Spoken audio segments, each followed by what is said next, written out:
제가 그전에 한번 이런 질문을 어느 분한테 했습니다.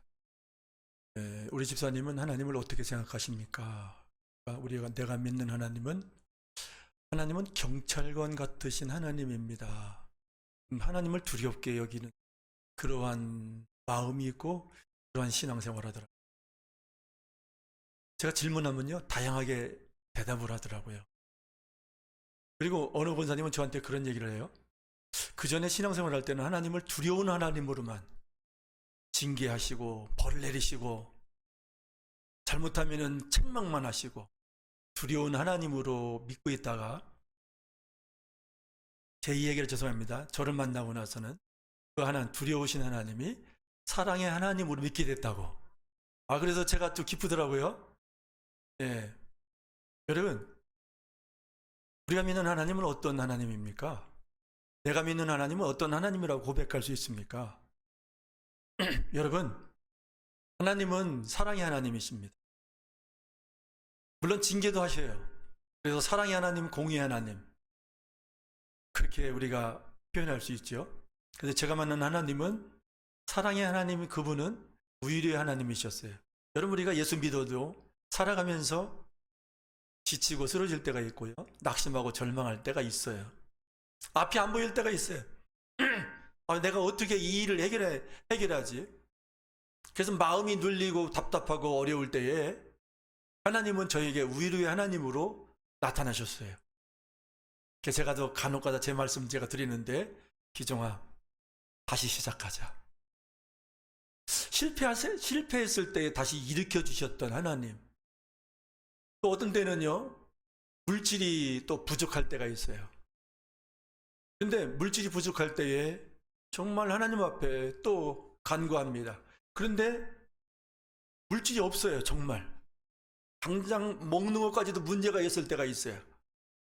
제가 개척할 때 제가 말씀드렸지만은 정말 쌀이 떨어져서 고구마로 한 끼 때우고 그런 때가 있었을 때, 하나님, 처자식이 있습니다. 주님의 일 하는데 어떡합니까?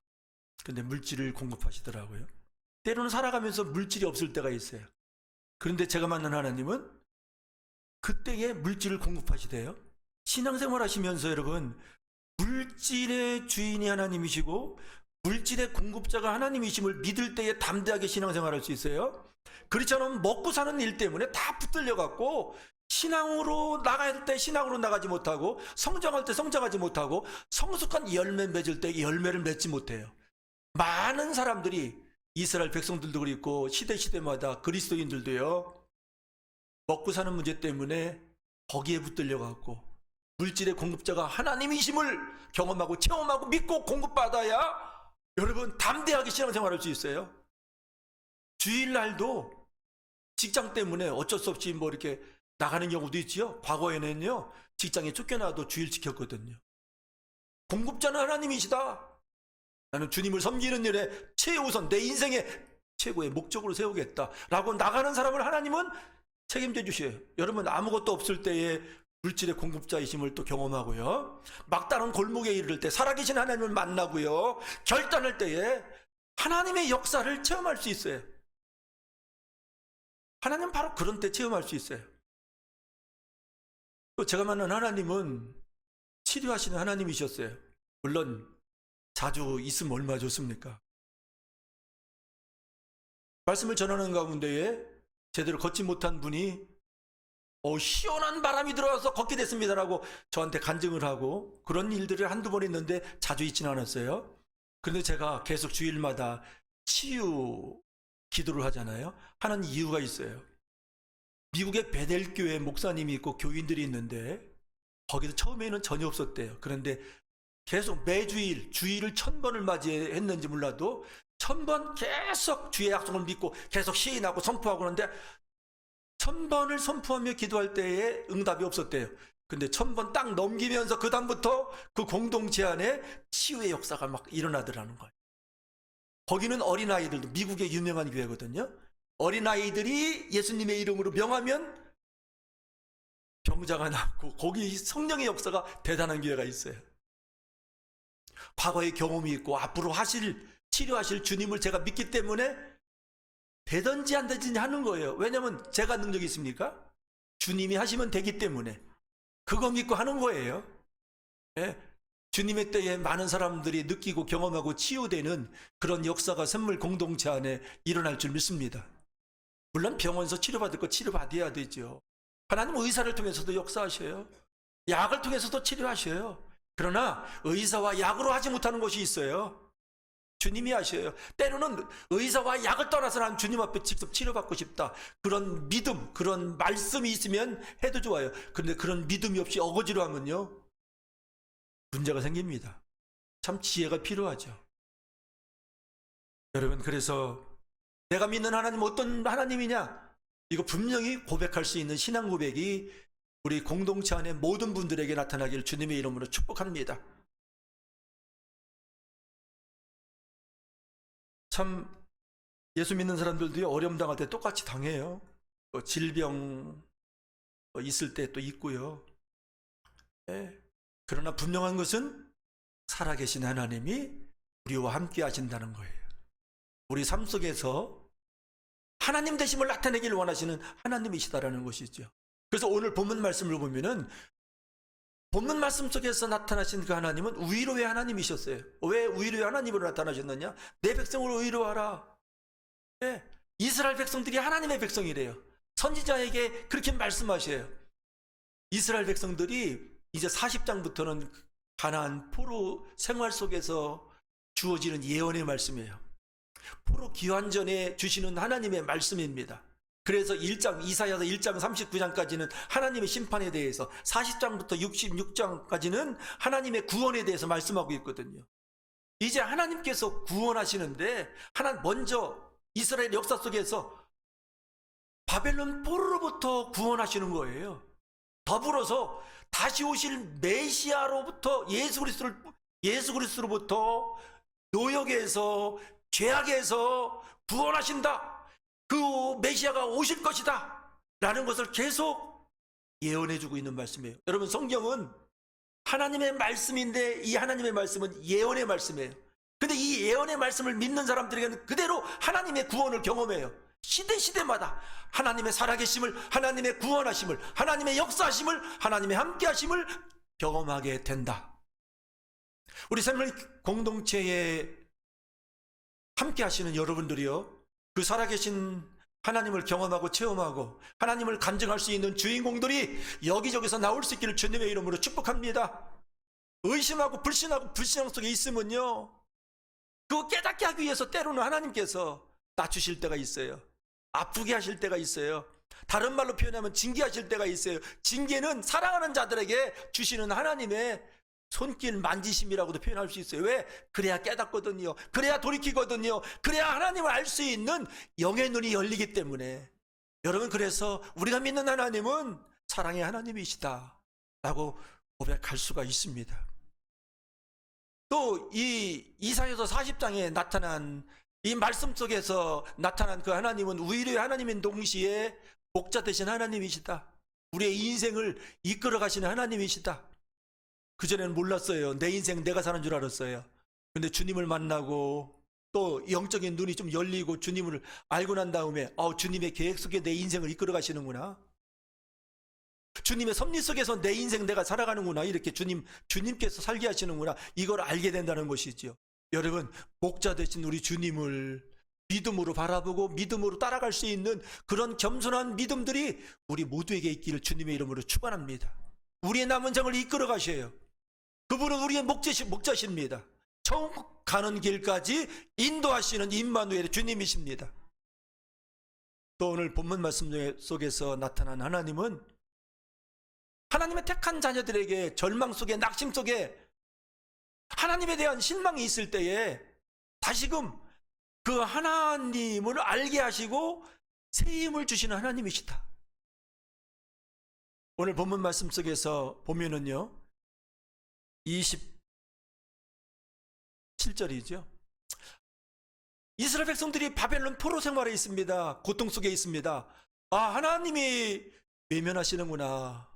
마음의 상처들이 있어요. 하나님에 대해서 실망하고, 왜 택한 백성들을, 택한 자녀들을 왜 고통 속에 있게 하시느냐, 이해가 안 되는 거예요. 그런데 그 원인이 하나님께 있었던 것이 아니라 누구에게 있었어요? 누구에게 있었죠? 이스라엘 백성들에게 있었죠. 다른 말로 말씀드리면 자기 자신에 있었어요.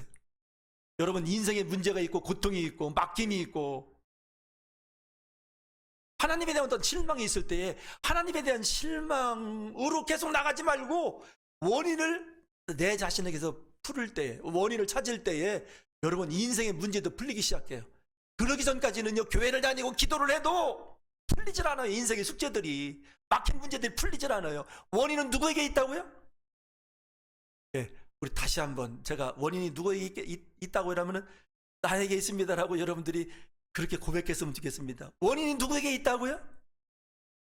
다른 사람에게 있는 것도 아니고 하나님에게 있는 것도 아니고 나에게 있어요. 아, 원인이 나에게 있구나. 내가 하나님을 떠나 있구나. 내가 우상 속에 있구나. 아직도 나를 위해 살아가려고 하는구나. 이 원인을 나에게서 찾을 때에 남은 삶이 새로운 삶이 되고 하나님의 새로운 창조의 역사가 우리의 남은 삶 속에서 나타난다 라고 분명하게 말씀드릴 수 있어요. 그런데 우리 사람들은 참 어리석어요. 참 여간해서 나에게 있다 원인을 나에게 안 찾아요. 누구 때문에? 무엇 때문에? 환경 때문에? 계속 다른 데서 찾아요. 안 풀립니다. 저도 이 인생을 한 60 살아보니까 이제는 이 부분을 경험하고 체험하고 알고 그렇게 제가 확실하게 말씀을 드리는 거예요. 이 말씀을 깨닫고 바로 오늘 본문 말씀 속에서 하나님은 그런 하나님이시므로 하나님의 택한 백성들에게 말씀하고 있습니다. 절망 속에 있느냐? 낙심 속에 있느냐? 다시 한번 소망을 주겠다. 그러면서 다시금 하나님의 택한 백성들이 해야 될 그 일에 대해서 가르쳐주고 있어요. 그래서 오늘 바로 그런 부분을 한 세 가지로 찾아보려고 합니다. 첫 번째로 오늘 여러분 참 이 세상 살아가는데 아무 일도 할 수 없을 만큼 때로는 의욕을 잃어버리고 막 힘들 때가 있어요. 지치고 고단할 때가 있어요. 때로는 질병으로 신음할 때가 있어요. 때로는 앞이 보이지 않고 소망이 없는 어떤 그러한 때를 만날 때가 있어요. 이러한 때에 해야 될 것 다른 곳에 없어요. 오늘 본문 말씀 다시 한번 보는데요. 오늘 말씀 가운데에 8절 말씀인데요. 8절 말씀. 우리 8절 말씀 다 같이 한번 읽겠습니다. 시작. 마르고 꽃은 시드나 우리 하나님의 말씀은 영원히 서리라. 네, 다른 데 없다. 영원하신 하나님의 말씀 안에 있다. 여러분, 우리의 인생 풀처럼 꽃처럼 시들고 마를 수밖에 없어요. 시들고 마르는 그 인생 의지하지 말고 하나님의 말씀 붙들라는 거예요. 저도 힘들고 어렵고 절망 속에 있을 때 하나님께서 말씀을 주셔서 그 말씀 붙들고 기도하고 우리 주님 바라봤을 때에 우리 주님께서 삶의 구원을 이루시더라고요. 여러분, 그래서 신앙생활하면서 하나님 말씀 가까이 하지 않으면은 신앙적으로 성장하기도 어렵고 열매 맺기도 어렵고 변화되기도 어렵고, 그래서 제가 감사한 것은 오늘 여러분들 다 감사하지만은 우리 유상진 안집사님 말씀을 사모하는 거에 대해서 감사해요. 말씀 사모해야 돼요. 말씀 가까이 해야 돼요. 왜? 그 말씀 변함이 없거든요. 사람은 변해요. 우리의 인생, 우리의 육체 들의 풀과 같아요. 금방 시들어버려요. 우리의 인생의 어떤 영광 들의 꽃과 같이 금방 시들어버려요. 아무것도 의지할 인생이 아닙니다. 변함이 없는 하나님의 말씀, 우리가 알고 그 말씀에 인생을 걸 수 있는 지혜로운 저와 여러분들이 될 수 있기를 주님의 이름으로 축복합니다. 그래서 이 말씀 붙들고요, 주님 바라보잖아요. 그러면 하나님의 구원의 손길이 우리의 인생 속에 있습니다. 저는 오늘 또 구체적으로 한 분을 소개하려고 하는데요. 전에 서울대 병원장 했던 한만청 교수님을 소개하려고 그래요. 이분이 예수 믿는 분이거든요. 아주 유명한 분이에요. 서울대학교 병원장 했던 분, 한만청 교수님인데 지금은 이제 뭐 교수의 그 일은 하진 않아요. 그런데 그분이 많은 암 환자 수술도 하고 고치기도 했는데 의사 생활하면서 자기도 간암이 걸린 거예요. 그것도 말기 때 발견을 했네요. 거기서 끝난 것이 아니라 폐에 전이가 됐어요. 방광에도 암이 전이가 됐어요. 그래서 살아날 확률이 5%밖에 안 된대요. 그런데도요, 태어난 거예요. 목숨 주님께 맡기는 거죠. 믿음이 있으니까. 그래서 그분이 한 얘기가 있습니다. 암을 묵상하면 암이 커지고, 병을 묵상하면 병이 커지고, 강하신 크신 하나님을 묵상하면 크신 하나님의 그 은혜를 입고, 무엇을 생각하느냐에 따라서 삶이 분명히 바뀐다. 걱정 염려를 늘 묵상하면 걱정 염려거리가 끊임없이 들어오고, 예. 주님께 모든 것을 맡기고 감사함으로 나가면 감사한 그런 일들이 들어오고, 이게 영적인 법칙이에요. 그래서 우리는 이 법칙을 알고 이 말씀으로 살아갈 수 있는 그러한 지혜가 있기를 다시 한번 주님의 이름으로 축복합니다. 그래서 그분은요, 두려움이 올 때, 여러분 말기암이잖아요. 5%밖에 못 산대요. 두렵거든요. 사람인데요. 믿음의 사람인데도요. 그런데 그럴 때마다 주님 앞에 계속 감사했대요. 여러분, 큰일 닥치고 죽을 병이 생기면요, 기도도 잘 안 나온다잖아요. 그죠? 그런데 그때 기도 안 될 때마다 이것도 감사하고 저것도 감사하고 계속 감사만 했대요. 그리고 계속 주님을 묵상했대요. 크신 하나님, 치료하신 하나님, 주님을 바라봤대요. 오늘 본문 말씀 9절 말씀 보면 마지막에 어떤 말씀이 있습니까? 너희의 하나님을 보라. 따라서 하겠습니다.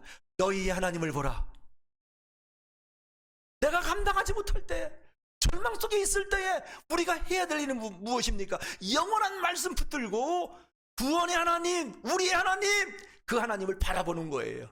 그래, 그분의 인생 살아가는데 핵심이 있는데, 그 중심 말씀이 있는데, 오늘 본문 말씀 이사야 40장 31절 말씀 9절 너희의 하나님을 보라, 이 말씀이 그 인생의 중심이래요. 여러분, 하나님의 말씀이 인생의 중심이 되어질 수 있는 믿음 생활을 했으면 좋겠습니다.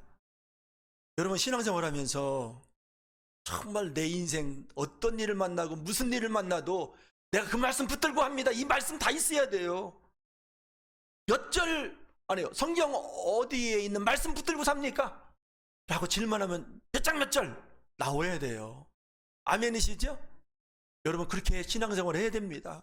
막연하게 하면 인생이 막연해져요. 실제하신 하나님을 실제로 우리가 믿고 믿음 생활하면은 그 말씀이 구원이 되고, 그 말씀이 축복이 되고, 그 말씀이 살리는, 치유하는 그런 말씀이 되어진다.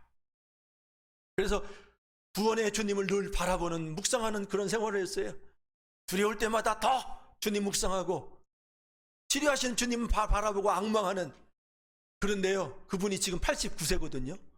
나는 이제 그 전에 의사생활 하실 때에 있었던 간증이라 이제 돌아가셨는가 하고서 인터넷 들어가서 살펴보니까 89세 아직도 살아계시더라고요. 사형선고 내렸던 분이. 그래, 그분이 쓴 책이 있어요. 어떤 책이 있냐면은 암과 싸우지 말고 친구가 되라. 예? 그래서 많은 사람들한테 힘을 주고, 예, 위로가 되는 어떤 그런 분이세요. 여러분, 그래서 구원의 주님을 바라보면 실패한 사람이 다시 일어날 수 있습니다. 구원의 주님을 바라보면 죽을 병에 걸린 사람도 하나님의 치유를 경험할 수 있습니다. 물론 하나님의 뜻 가운데 이루어지는 거예요. 어떤 분들은 미리 데려가시는 분도 있고요. 그런데 아직 사명이 있고 하나님을 드러내야 될 사명자는요, 계속 살게 하셔요. 사는 날 동안 다 하나님의 주권 속에 있습니다. 아멘이시죠? 그래서 여러분, 내가 감당하지 못할 일을 만나고 어떤 질병을 만났을 때도 우리 구원의 주님을 바라보는 그러한 믿음이 우리 모두에게 나타나기를 주님의 이름으로 축복합니다. 예? 실패 속에 있을 때도 다시 주님은 반드시 일으키셔요. 어떻게, 어떤 사람을요? 구원의 주님을 바라보는 사람들에게, 주님을 앙망하는 사람들에게 지금도 일하시는 하나님이십니다. 아멘이시죠? 여러분, 그래서 우리 주님은 지금도 이렇게 일하셔요. 오늘 박정훈 권사님이 오늘 이렇게 참여를 했어요. 제천에 사시는데. 예. 근데 제가 오늘 이런 얘기를 하는 것이 좋을지 안 좋을지 내가 조금 전에 앉아있을 때 생각을 많이 했어요. 그런데 좀 서운한 얘기 하더라도 좀 이해를 하시고요. 저분이 월세 낼 돈도 없었고, 전화, 휴대폰 낼 돈도 없었고, 제가 잘 알잖아요. 그냥 뭐 너무너무 힘들게 사는 거예요. 그런데 구원의 주님을 바라보면서 주님 살게 해달라고 생활 속에서 하나님을 구원하시거든요. 여러분, 이 화장품 만드는 사람들이 전국에 수만 명이 돼요. 네, 수만 명이 돼요. 그런데 하나님께서 물질의 공급자이신 것을 저분한테 나타내셨는데, 종이, 레시피 종이 요거 몇 장 안 되죠, 그죠? 요거 3억 2천에 사갔어요. 우리나라에 수만 명이 됩니다. 휴대폰 비ll 낼 돈도 없지요. 월세 반값도 제대로 못 내고 있지요. 그냥 주님 바라보고 주님 의지하고. 그런데 그 많은 돈 주를 위해 썼으면 얼마나 좋아요. 다른 데 썼어요? 뺏겼어요? 여러분, 주님이 주실 때는 분명한 목적이 있어요. 그래서 우리 모두에게는 기회가 있다. 절대로 예수 믿는 사람은 가난하진 않는다. 물질 감당할 수 있으면 물질 주겠죠. 그런데 대부분이 물질이 많으면 주님하고 멀어져요. 이상하게. 그러니까 각 사람이 받게 주셔요. 주님의 주권 속에 주셔요. 다 똑같이 주시는 것이 아닙니다. 그저 우리는 주님 주신 것에 대해서 감사함으로 살아갈 때에, 만족하며 살아갈 때에 여러분, 하나님의 자녀로서 부족함이 없는 그런 삶을 살아갈 줄 믿습니다. 하나님은 지금도 그렇게 생생하게 역사하셔요. 오늘 이렇게 영원하신 그 말씀에 인생을 걸고 살아가는 사람들, 그런 사람들에게 예수님 안에서 구원이 있고 절망 속에서 소망을 주시고 실패 속에 다시 일어날 수 있는 하나님의 놀라운 은혜를 입혀주신다. 이 말씀 다시 한번 우리 마음속에 새길 수 있기를 주님의 이름으로 축원합니다. 그분은 우리 인생의 목자가 되신다. 또 이제 이렇게 예수 그리스도로 구원받은 저와 여러분들이 삶 속에서 오직 여호와만 앙망하기를 원해요. 오직 여호와를 앙망해서 하나님 주시는 은혜, 하나님 주시는 그런 축복을 누리기를 원하시는 우리 하나님 아버지시라는 것이죠. 로마서 8장 32절에 보니까 자기 아들을 아끼지 아니하시고 우리에게 내어주셨는데 모든 것을 너에게 주시지 않겠느냐. 성령 주시고 우리의 삶의 필요를 따라 공급해 주시는 좋으신 하나님이시라는 것. 오늘 그래서 다시 한번 힘들고 어려운 시대를 살아가요. 예. 러시아와 우크라이나의 전쟁으로 해서 전 세계적으로 경제적인 또 문제도 와요. 또 코로나 바이러스가 다시 또 기승을 부리기 시작해요. 그래도 대한민국이 경제 대국이 되고 살만한데 이상하게 사람들의 마음과 생각 속에서는 더 힘들고 어렵다고 생각을 해요. 그래서 절망과 낙심 속에 있는 사람이 우리 주변에 의외로 많이 있어요. 과거에 비하면 너무너무 잘 사는데. 그래서 북한 사람들이 우리 대한민국에 내려오죠. 강남에 사는 사람들은요, 거기서 견디지를 못하고 다시 북한으로 올라간대요. 그런데 처음에 내려와서 어려운 지역에 살고 농촌 지역에 살고 그러면 북한과 비교했을 때 얼마나 좋아요, 그죠? 그 사람들은 이야, 대한민국 살만하다, 대한민국 잘 산다, 다 좋다. 비교의식. 여러분, 그래서 우리가 주님을 섬기는데 주님 주시는 그 은혜로, 주님 주시는 새 힘으로 만족하며 살아가야 될 줄 압니다. 그러기 위해서는 오늘 31절에 있는 말씀, 오직 여호와를 앙망하는 자가 되어야 된다. 그러면 앙망하는 것이 무엇인가? 라는 것을 오늘 말씀드리려고 하는데요. 앙망, 카바, 하나로 묶는다. 우리의 생각, 우리의 의식, 우리의 관심, 그것을 하나님께 집중하는 것을 말합니다.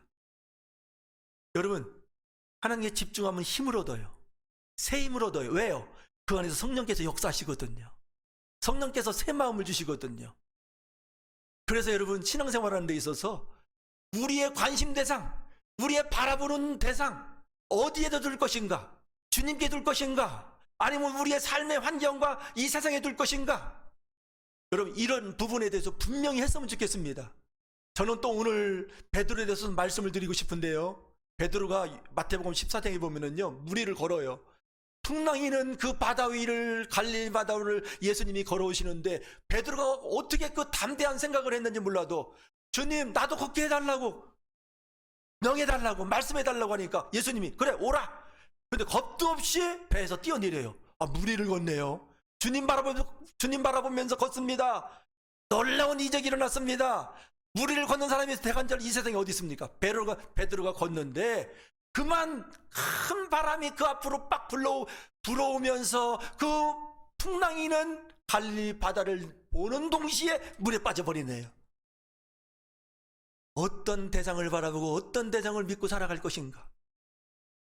물질을 바라보고 물질의 힘으로 살 것인가? 하나님 주신 모든 것의 근원 되시고 모든 것의 주인 되신 전능하신 창조주 하나님, 영원하신 하나님, 명철이 한이 없으신 그 하나님, 그 하나님을 바라보고 살 것인가? 다시 한번 오늘 거룩한 주님의 날 예배 시간에 다시 한번 하나님 말씀을 듣는 저와 여러분들이 결단할 수 있는 그러한 은혜가 있기를 주님의 이름으로 축원합니다. 이게 계속 훈련되어져야 돼요. 여러분 직장 생활하고 사람 만나고 바쁘게 움직이다 보면은요, 이 놓칠 수 있어요. 근데 얼마든지 깨어 있으면은요, 사람과 대화하면서도 주님 생각하면서 대화할 수 있고, 일을 하면서도 주님 생각하면서 주님 그 힘을 의지하면서 일할 수 있고, 항상 주님과 통화해야 됩니다. 주님과 연결되어야 됩니다. 그것이 우리 인생의 힘입니다. 그런 사람들에게 새 힘을 주님께서 주십니다. 아멘이시죠? 또 따라서 한번 하겠습니다. 생활 속에서 예수님과 연결됩시다. 그것이 우리 인생의 힘이에요. 그러면 여기서 주시는 여기서 말씀하고 있는 새 힘이 무엇이냐? 견딜 수 있는 힘. 여러분, 어려운 일 만나고 고통스러운 일 만나고 좌절된 일 만나면은 사람들이 견디지를 못해요. 끝까지 인내하지를 못해요. 예? 버틸 수가 없어요. 그래서 좌절하고 낙심하고 병들고 세상 떠나는 사람들이 있고 자포자기하고. 여러분, 근데 주님께서 주님을 앙망하는 사람, 예, 마음과 생각과 관심을 주님께 두는 사람, 그런 사람들에게 새 힘을 주시는데 견딜 수 있는 힘, 버틸 수 있는 힘, 해석하는 힘을 주셔요. 여러분, 우리가 왜 견뎌야 됩니까? 왜 그런 힘이 있어야 됩니까? 1년, 2년씩 견뎌야 돼요. 어떤 때는요. 어떤 때는 10년, 20년씩 버텨야 돼요. 근데 주님이 주시는 힘이 없으면 자포자기예요. 될 대로 되라 그렇게 살아요. 생동감 있게 활력 있게 하나님은 자녀답게 살 수가 없어요. 마음이 무너져 있는데 어떻게 삽니까? 이 마음에 새 힘을 주셔요. 왜 버티게 하십니까? 왜 기다리게 하십니까? 우리가 믿는 하나님은 항상 하나님의 시간에 일하셔요. 내 시간에 일하지 않아요. 아무리 기도해도. 물론 급한 것은 급하게 일하시는데 하나님의 때에 일하셔요. 그렇기 때문에 견디는 사람만이 하나님의 역사를 체험합니다. 아멘이십니까? 버티는 사람이 하나님의 시간에 하나님의 때에 하나님의 방법으로 하나님의 일하시는 것을 경험해요. 그래서 인내가, 기다리는 것이 필요하지요. 이 악망이라는 것은요, 기다리고 기대하고 소망하는 거예요. 이게 바로 믿음이에요. 이게 믿음이 있으면요, 기다릴 수 있어요. 그래서 주님을 기대하며 살아갑니다. 소망 가운데 살아갑니다. 그럴 때 주님의 시간에, 주님의 때에 변화시킬 것 변화시켜 주시고, 하나님이 약속하신 것, 그 약속을 이루시고, 하나님이 주신 비전을 자녀들에게 주셨다면 하나님의 시간에 자녀들에게도 그 일을 나타내시는 하나님, 그 하나님을 찬양합니다. 그래서 우리가 하나님을 알아야 돼요. 하나님을 알지 못하면 오해해요. 불신해요. 의심해요. 하나님의 구원을, 하나님의 새 일을 행하시는 것을 경험하기 어렵다라는 거예요. 그래서 하나님에 대한 지식이 더 충만해지고 하나님께로 더 가까이 나갈 수 있는, 하나님을 앙망하는 그런 신앙생활, 정말 너희 하나님을 보라고 하신 그 말씀대로 볼 때에 우리의 구세주 되신 예수님께서 우리의 삶의 구세주가 되어주신다. 바로 이 말씀을, 오늘 이 본문 말씀을 통해서 우리에게 주신 말씀입니다. 이 말씀 붙들고 한 주간 남은 삶을 주님 주시는 힘으로 주님의 일하심을 보며 주의 영광을 드러낼 수 있는 저와 여러분들이 되기를 원하는 마음으로 이 말씀 전했습니다.